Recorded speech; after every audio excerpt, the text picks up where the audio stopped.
hello guys आङो नै नोंथांमोननो गामाखालि बायदिनो मोनसे ब्लग लाबोलायबाय जोंना उदालगुरि बाजाराव मा मा मोनो मा मा मोना नोंथांमोननो आं एसे देखायनो नागिरलायबाय नंखायनो जोबजासिम नायलांगोन होननानै मिजिंथिनाय थाबाय एकदमबारे खावला सिबलायबाबो आङो नोंथांमोननो एसे देखायलांसै आरो नैबे जोंनाव उदालगुरियाव सिंगि नाया 100 थाखा फवा आरोखि फवायाव 100 थाखा बेनिफ्राय साम'आ केजियाव मा होनो 30 थाखा केजि 30 केजियाव 30 बिदियाव मोननाय जादों आरोखि बेनिफ्राय बिदिनो बायदि बायला दंबावो जेरैहाय अरुणाचलनि आलुआ 50 बेनिफ्राय अरुणाचलनि फान्थाव बेलाथि माने बिलाहि बियो 40 बेनिफ्राय मुलाया बिदिनो 30 केजि बिदि मोननाय जायो आरो जोंनाव ओंखायनो आं एसे शेयार खालामनो सानबाय गाइसमोन नोंथांमोनहाबो जुदि नांगौ जायोब्ला उदालगुरियाव लांफैनो हागौ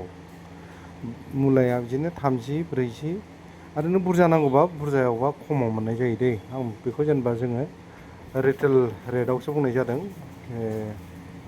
रिटेल रेटआवबा एसे बारा गोलैयो ओमफ्राय हलसेल रेटआवबा एसे खमाव गोलैनाय जायो ओमफ्राय फान्थाव बेलाथिया जुदि नोङो हलसेल रेटआवबा केजियाव 25 बिदियाव मोननाय जायो माने 25 थाखायाव मोननाय जायो आरो हलसेलनिया एसे आलादा जायो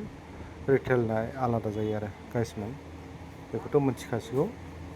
बेनिफ्राय ना सिंगियाबो बिदिनो जों दा हलसेलावनो लादों होनजायो हलसेलावबा जेनेबा 100आव होदों बिसोरो जेनेबा एसे खमाव मोनबावगोन जेनेबा आङो एसे बारायाव लाबाय नालाय जोङो आधा केजिल'सो लानाय जादों माबाखौ ना सिंगिखौ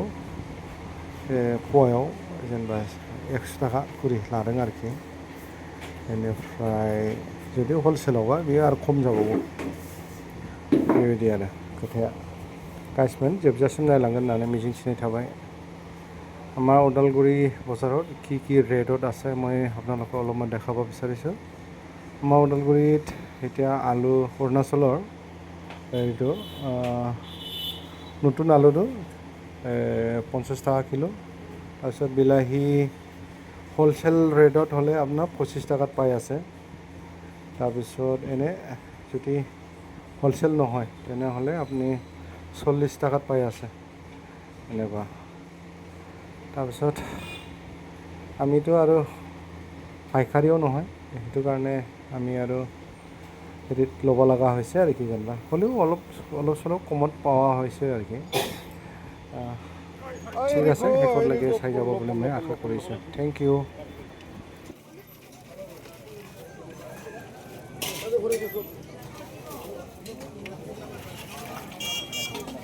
বড়গিলা দেউগো মামা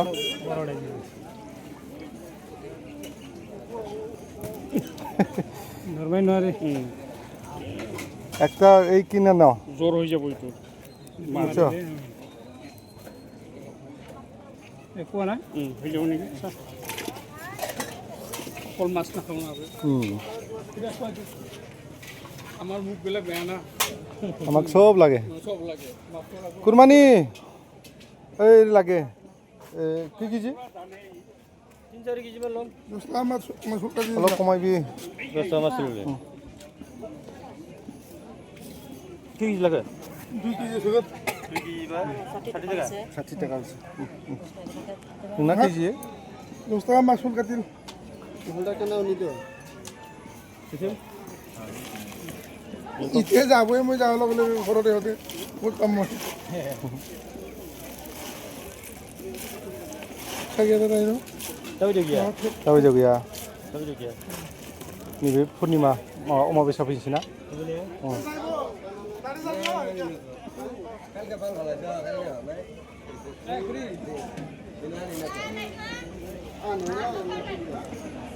Kalau bisi dibi kurma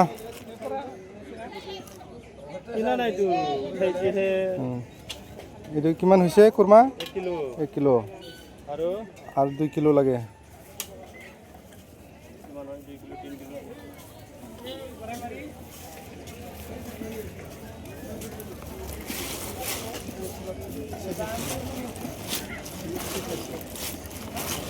माजों जागोन नों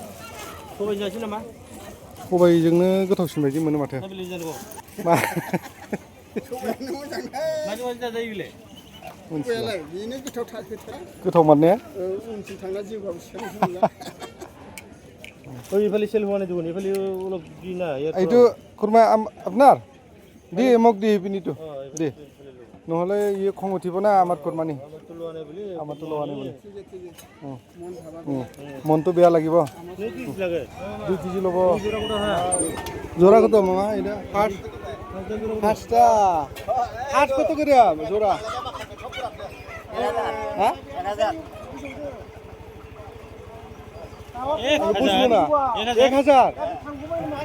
ছোট ছোট কি রকম হইব হ্যাঁ 600 টাকা দেব 600 হইব আরে গো মাই গাইবা লাংनो जानो लांना दोनलाव बिसोर फैथोबा ओंखायनोथ' मोजांमोन दा जांख्रायाव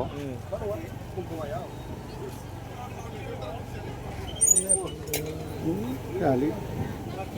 नाथुरखौ जानाङालै नाथुरा बोरैबा गेससो जानो नागिरो न'आव फोराननाय ना गोरान नायलाय न'आव फोराननाय ना गोरानखौबा बैयावनो मोनगौमोन माथो नोङो बर' हिनजावफोर लाबोयोमोन दहाय जों माबानाया ओइनि आलुआ माबाया अरुणाचलनि आलुआ ओइनि हनै बेयाव दंमोन ओइलै बेसां अरुणाचल नालाय 40 थाखाल'मोनलै लानोबा ला अ नेक्स्टआव लानोसै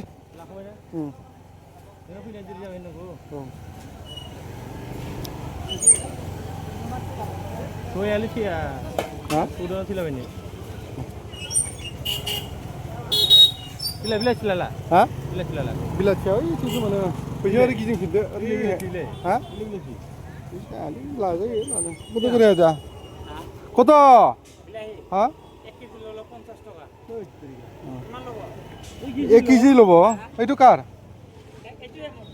কিমান অলপমান কমাই দি 1 কেজি অ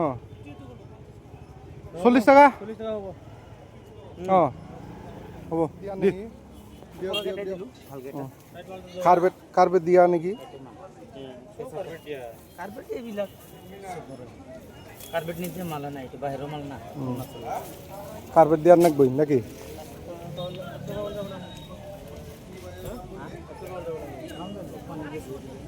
আজকে খাওয়ান যাবে না ওই থারুনখौ নাंगौ नै थारुना ना आलू आनान লাগে নতুন আলু গিলা